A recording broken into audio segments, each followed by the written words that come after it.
What's up, storytellers? You've seen the title of this video, so you know what's coming. We're going to be talking about the differences, the true differences, between magic and technology. So, we have a common question, and we have me, a person who likes to drone on and on about magic systems, so I think we've got a video. So I'm C.R. Rowanson, the magic engineer, and it's time to talk about magic. Before we go any further, it is vital that I clarify what I mean by magic and by technology. Because if you've seen my videos, I've talked about how I think they're actually the same thing. And when we're looking at them from the terms of a magic system, I believe that's true. Because magic, you've probably heard this before, is anything enabling effects or abilities beyond our capability or understanding. That is equally true for fireballs as it is for plasma rifles. So you've got magic, you've got tech, they both apply. If you don't trust me, there's also Clarke's third law, Arthur C. Clarke, that says any sufficiently advanced technology is indistinguishable from magic. Then you have Agatha's law from the webcomic Girl Genius that states any sufficiently analyzed magic is indistinguishable from technology. So hopefully between me and those other two laws, you see what I mean when I say both magic and technology are magic systems when it comes to building and crafting our stories.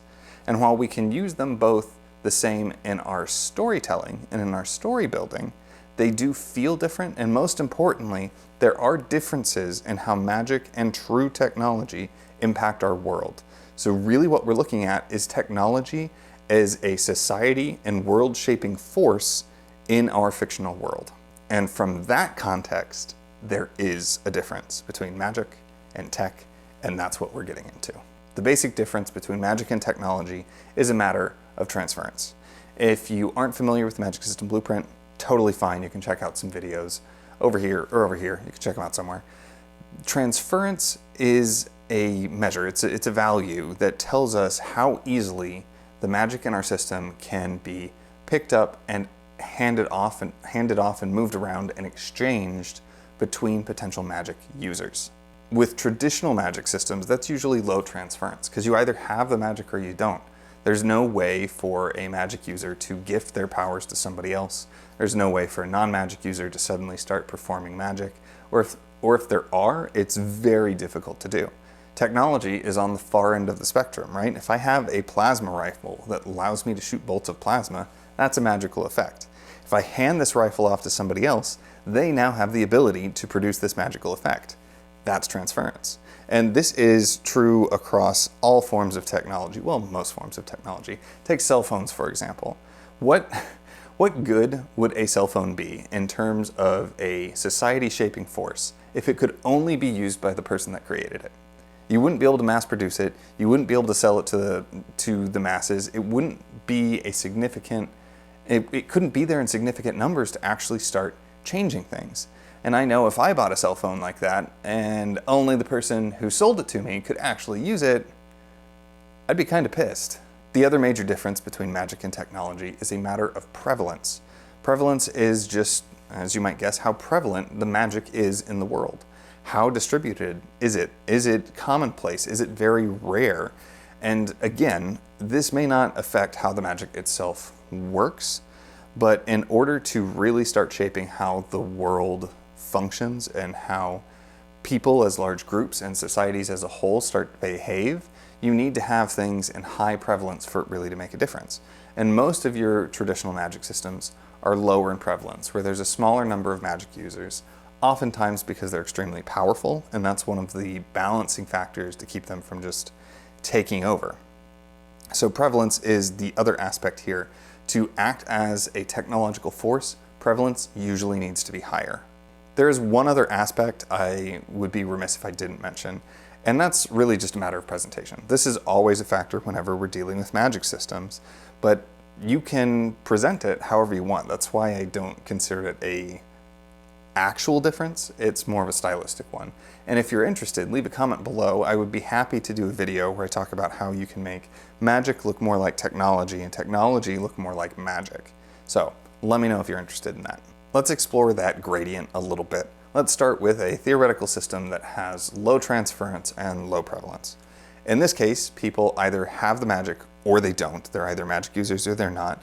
There's very little way to intentionally learn the magic or gain the magic, and there's little to no way to transfer it between people.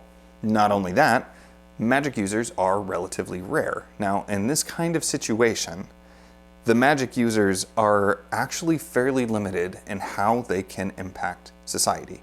Yes, as an individual, they can incite change, and yes, they do have more power than other people to incite those kinds of changes.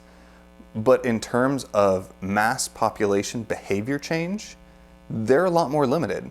One person and even a small group can only do so much in terms of the technological and capability landscape of an entire society.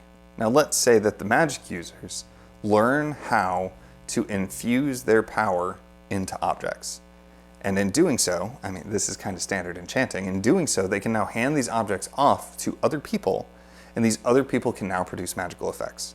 We just had a big jump up in transference there. And at this point, our magic can start behaving like technology, because it can now start shaping society as a whole, as assuming that there are enough magic users, prevalence, to start mass producing these gadgets and these artifacts. Again, prevalence. As they are able to transfer it and they're able to produce them more and more and more, and more of these items are percolating out through society, then society will begin to change. However, this is still not a true magic system, which I'm going to get into in just one second. This is an area where you have magic that functions as a technological force. And vice versa, you can do things where you have true technology that, because of limitations on production or even limitations on transference, begins to shift more towards magic. But we had to go through this because now we can get into the actual difference between magic and tech. But first, take a moment to like, subscribe, and hit the notification bell. Your support really means a lot to me. And before you get upset, don't worry, we're going right back to the topic.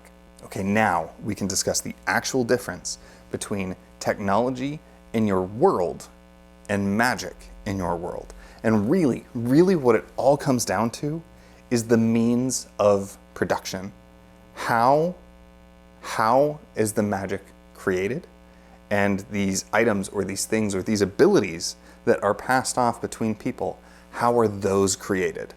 Means of production. Here, let me explain. Let's say your setting is sitting in this magic tech area. So you have these items, these essences, these powers that can be readily produced and transferred between people. How are they being made? Is it technically possible for anybody to craft them? Or is the actual construction of these items limited to a few people, a small group of people? Because if it is, you're effectively dealing with magic still. And the only people that can create it are your magic users. They still hold the power. The rate limiting step at that point are these people, of which your people may not have figured out how to transfer and duplicate that ability. So if it is limited to a small number of people, the means of production is limited, then it's still, I consider, magic. But if it technically is set up so that anybody can produce these items and artifacts, then you have true technology. So allow me to repeat that difference one more time. The true difference between magic and technology in our stories is the means of production. Whether everybody can produce it or only the magic users can produce it. Now, I get really excited about this. This is a topic I've wanted to talk about for a long time. And even if you disagree, I hope that you can take some value and start thinking about this means of production, because that has massive implications for how things are going to work in your world and in your setting. So, means of production, memorize it. But I'm not just going to leave you with that. Let's talk through some examples, starting with Star Wars. We have the two aspects in Star Wars. We actually have two magic systems. We've got the Force and we've got their technology. So the Force is low transference and fairly low prevalence. I mean, it depends on when you're looking at things, but for the most part, it is far lower than anything else in the system. Yes, technically everybody has access to the Force. There are people, though, who are born more Force sensitive than others. That's your magic user coming out. That's your have or have-nots, is you have the potential to be a strong Jedi, or you generally don't. Not only that, we know that in the billions, if not trillions of sentient creatures across the galaxy, there's the Jedi Council and there's the Sith Lord. If you look at the size of that, even at their peak, that's not many people. Now, they can't hand their powers off. They might be able to use their powers to manipulate people and in some case heal them, and which is arguably extending the effect. I think they're still in control of it. So that's a fairly classic magic system of low prevalence, low transference, and isn't going to enact any kind of technological change in the world as a whole. Now there's the tech. I specifically want to talk about the hyperdrives. Those are about high prevalence as they get. They're everywhere. That's how people travel between worlds. They're also incredibly high transference, right? I can move from one ship to the next. I can move the hyperdrive engine from one ship to the next and transfer that ability. Most importantly is the means of production, right? Anybody can make hyperdrives provided they have the information and the materials. So there is no specific quality that people have to have in order to produce hyperdrives. So you have one magic system and you have one true technology in the Star Wars universe. Then there's Harry Potter. If we consider the world as a whole, it's medium-low prevalence and maybe medium transference, because they can produce a lot of magic items and there are magical creatures and stuff that can lend their powers. But in all of those cases, the ability to produce these items and the ability to perform magic is always a quality specific to certain people in the wizarding community, which means it can never be a true technology because muggles will never be able to replicate it. They won't be able to build it the same way that wizards can. Now on the flip side, if we change our scope and we stop looking at the world as a whole and we just look at the wizarding world, that changes things. Perspective is amazing. Watch videos on the blueprint to learn why. Point is, if we narrow it down just to look at the wizarding world, things change. It is now high prevalence and medium high transference. Granted, I can't give you my ability to perform magic, but within the wizarding world, pretty much everybody has that ability, which means pretty much anybody can create these magical items as long as they have the knowledge and materials. There's no longer a specific quality that some people will have and some people won't when we're just looking in the wizarding world. So even just changing the perspective, things can shift from being magic to being a true technology, even though we are talking about a magical subworld in our own. Crazy, right? Last, I want to talk about the Stormlight Archives. In there we have the Knights Radiant, those are your magic users. They're people who gain these special powers, and they're, especially in this series, prevalence is quite low. Transference is low, medium low, starts to go up because they start understanding the process. More people start fulfilling the oaths and becoming knights. The knights have their squires, but it is still limited. And what's more, they haven't found a way to really extend it to people beyond just their squires. And so that really limits the transference. And they are hugely impactful in the world, but again, in terms of shaping the capabilities of society as a whole, they're kind of limited. They're the only ones who are going to be able to do stuff. But then you introduce the Fabriels. These are engineered items that use the same magical power source that the Knights Radiant do. They both are fueled by Stormlight, but anybody can create the Fabriels. And the Fabriels can actually be used to replicate some of the Knight Radiant's powers, which is just amazing and an excellent example of blurring the lines between the tech and the magic. But Fabriels are actual true tech, even though they are producing some of the same magical effects, and in some cases magical effects that the Knights Radiants cannot do. At this point, I hope I have clarified the difference between magic and technology. Not only that, I hope you have enough examples that you can see how in your story you might turn it from magic into tech or tech into magic, or if you don't want to do that, how you might start blurring the lines between those two by doing things like magic tech or lost tech and that kind of stuff. Let's just do a final recap because this has been a lot of information. Once again, magic is anything enabling effects or abilities beyond our capability or understanding. And when I talk about true technology, I'm talking about technological change in society and the world as a whole.